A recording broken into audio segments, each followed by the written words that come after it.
Anda hari ini? Semoga selalu sehat dan tetap semangat. Kami kembali hadir untuk Anda dalam Berita Padang. Bersama saya, Wulan Valeri. Sejumlah informasi menarik telah kami siapkan untuk Anda. Berikut 3 berita utama hari ini. Kebakaran hebat terjadi di Darmasraya. Ludes terbakar. Polres Padang Pariaman menoreh prestasi yang membanggakan. Kurang dari 24 jam usai penemuan bagian tubuh yang hanyut di sungai, polisi berhasil menangkap pelakunya, sekaligus mengungkap motif pembunuhan. Buron setahun, pelaku cabul diciduk tim Harimau Satreskrim Polres Pasaman di Bukit Tinggi.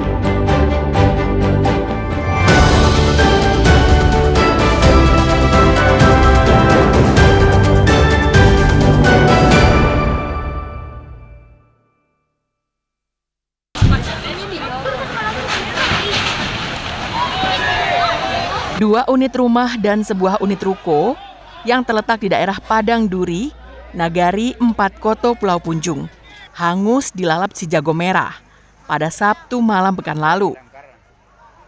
Menurut informasi dari warga sekitar, api diduga berasal dari hubungan pendek arus listrik.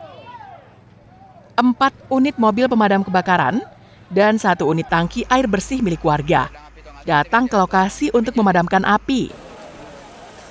Selain petugas pemadam kebakaran, upaya pemadaman juga dilakukan warga secara swadaya. Berkat kerja keras, 3 jam kemudian, api baru bisa dipadamkan. Tidak ada korban jiwa dalam peristiwa kebakaran ini. Namun pemilik mengalami kerugian hingga miliaran rupiah karena tak satu pun peralatan dan perabotan rumah tangga yang bisa diselamatkan. Tak hanya itu, 2 buah mobil dan 1 unit sepeda motor juga ikut hangus terbakar. Kronologis atau penyebab kebakaran masih dalam proses penyelidikan dan saat ini masih dilakukan pemadaman oleh 4 unit mobil damkar Kabupaten Darmasraya dibantu oleh mobil tangki air bersih dari masyarakat. Selanjutnya yang terbakar ada 2 unit rumah, 1 unit ruko, 2 mobil dan 1 buah kendaraan bermotor. Untuk tafsiran kerugian masih dalam perhitungan dan untuk saat ini masih dalam proses pemadaman oleh pihak pemadam kebakaran Kabupaten Darmasraya. Korban jiwa tidak ada, nihil.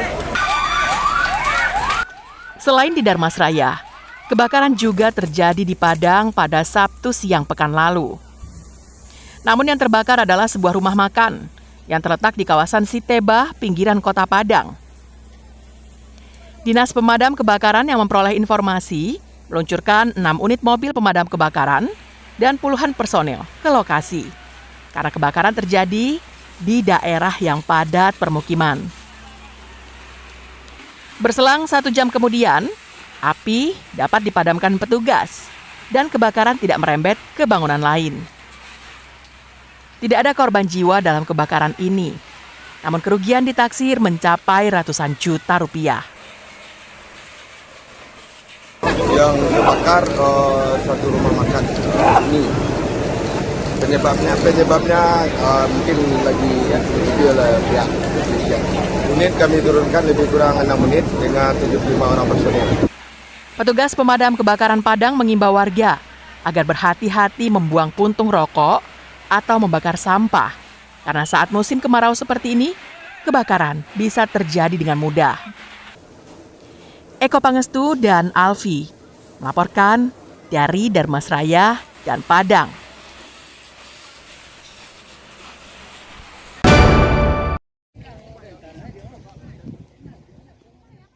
Kebakaran terjadi di lahan yang berada tak jauh dari permukiman, tepatnya di Jorong Pasar Gambok, Nagari, Padang Lawe Selatan, Sijunjung. Petugas pemadam kebakaran dan BPBD Sijunjung segera ke lokasi untuk memadamkan api dan mencegah agar kebakaran tidak meluas. Belum diketahui penyebab pasti kebakaran. Namun, menurut warga setempat, api terlihat pertama kali di bagian tengah lahan dan dengan cepat meluas karena tumbuhan mengering. Khawatir jika api bisa membakar permukiman yang tak jauh dari lokasi, warga pun melaporkannya dengan segera ke Dinas Pemadam Kebakaran dan BPBD Sijunjung. Sudah ada damkar, Pak. Alhamdulillah Pak, tadi setelah kami hubungi langsung Pak nomor damkar, bila damkar cepat datang Pak untuk menyelamatkan lahan yang terbakar di Nagari Penawai Selatan Pak. Petugas pemadam kebakaran dan BPBD Sijunjung yang datang ke lokasi berjibaku memadamkan api. Namun memadamkan lahan yang terbakar tak sama dengan memadamkan kebakaran biasa. Petugas harus berjalan kaki sambil membawa selang air agar bisa mencapai titik api dari dekat. Hal itu terpaksa dilakukan karena mobil pemadam kebakaran tak bisa menjangkaunya. Agar api tidak meluas, petugas pemadam dibagi menjadi 2 tim dan memadamkan api di lokasi yang berbeda. Dengan cara itu, 2 jam kemudian, api bisa dipadamkan. Dinas PPP Damkar dan BPBD Kabupaten Sijunjung telah melaksanakan pemadaman api yang terjadi di lahan penduduk. Alhamdulillah, operasi pemadaman telah kami laksanakan. Pada saat musim kemarau seperti sekarang, petugas damkar mengimbau warga untuk tidak membuang puntung rokok sembarangan, karena hal itu menjadi pemicu kebakaran lahan. Safatul Ulum melaporkan dari Sijunjung.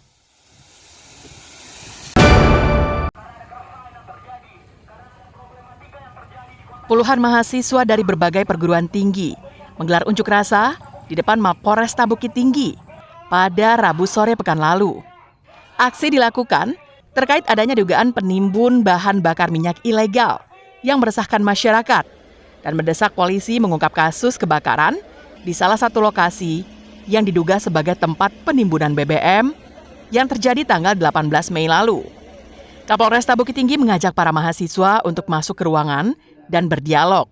Koordinator aksi unjuk rasa menegaskan bahwa mereka datang menyampaikan 2 tuntutan. Tuntutannya adalah mahasiswa meminta polisi mengusut tuntas kasus dugaan penimbunan BBM dan meminta integritas dan profesionalitas kepolisian agar tidak mempetieskan kasus itu. Polresta Bukit Tinggi bahwasanya mengusut terkait kasus ini karena kami duga bahwasanya ada oknum-oknum di beberapa instansi yang telah bermain dalam kasus penimbunan BBM ilegal ini. Karena jelas bahwasanya dalam penimbunan BBM ilegal ini telah melanggar Undang-Undang Nomor 22 Tahun 2001 Pasal 55. Kami akan segera melaksanakan audiensi kepada Polresta Bukit Tinggi karena sampai hari ini lebih kurang 1 bulan belum adanya tidak jelas bahkan rilis yang dikeluarkan oleh Polresta Bukit Tinggi. Menurut Kapolresta, hingga saat ini pihaknya masih mendalami kasus kebakaran gudang BBM yang diduga ilegal. Polisi telah memeriksa sejumlah saksi untuk dimintai keterangan. Kapolresta menjamin kasus ini akan diusut tuntas. Tuntutannya mereka terkait penegakan hukum di penimbunan BBM. Kami akan tindak lanjut itu, kita lakukan penyelidikan. Terkait kami juga kemarin sudah melakukan penindakan terhadap membawa BBM ilegal. Jadi kami sudah tindak lanjut sih sebetulnya kemarin. Saya selaku Kapolresta Bukit Tinggi komitmen untuk melakukan penegakan hukum terkait kalau memang ada info-info atau isu-isu terkait penimbunan BBM. Mahasiswa memberi waktu kepada Kapolresta Bukit Tinggi untuk menepati janjinya. Jika tidak, maka mahasiswa akan datang lagi untuk berunjuk rasa dengan jumlah massa yang lebih besar, karena mereka akan mengajak mahasiswa dari BEM lainnya. Dina Amrina melaporkan dari Bukit Tinggi.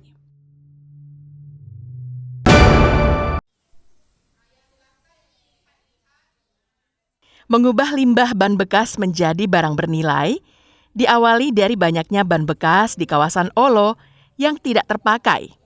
Maklum, daerah ini merupakan kawasan padat penduduk dan pertokoan karena terletak di jantung kota Padang. Penggagasnya belajar secara otodidak melalui internet. Setelah mencoba beberapa ban menjadi bahan praktik dan memasarkannya, ternyata hasilnya diapresiasi banyak pihak. Sadar jika usahanya itu akan membuka peluang kerja, ia pun mengajarkannya kepada ibu-ibu PKK dengan tujuan agar bisa membantu perekonomian mereka. Syafrina Butet, salah seorang anggota sanggarnya mengatakan, sejak ia mempunyai kepandaian mengolah limbah ban menjadi pot bunga, hasilnya bisa menjadi uang tambahan.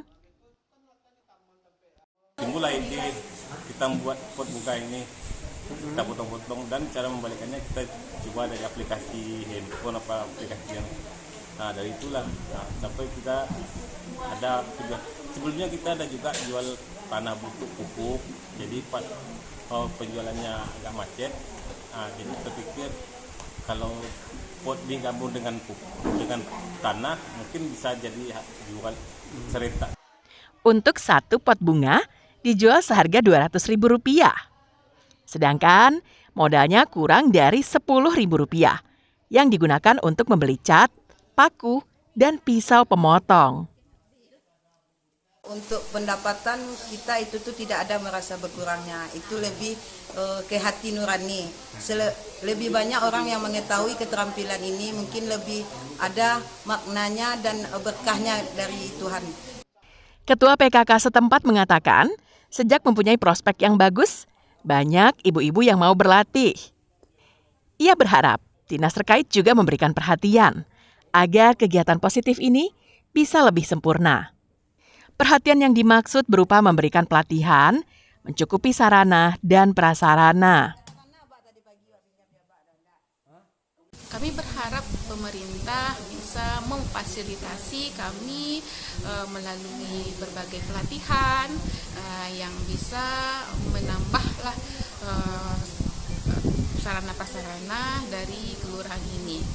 Mendatangkan ahli, mendatangkan mungkin dari donatur mungkin yang mau membantu kami untuk menambah income. Ban yang dianggap limbah itu diperoleh anggota PKK dari lokasi sekitar atau diperoleh dari lembaga pengelola sampah. Saat ini, pot bunga dari ban bekas ini dipasarkan secara daring dan bisa terjual hingga 30 buah pot setiap bulan. Robiham melaporkan dari Padang.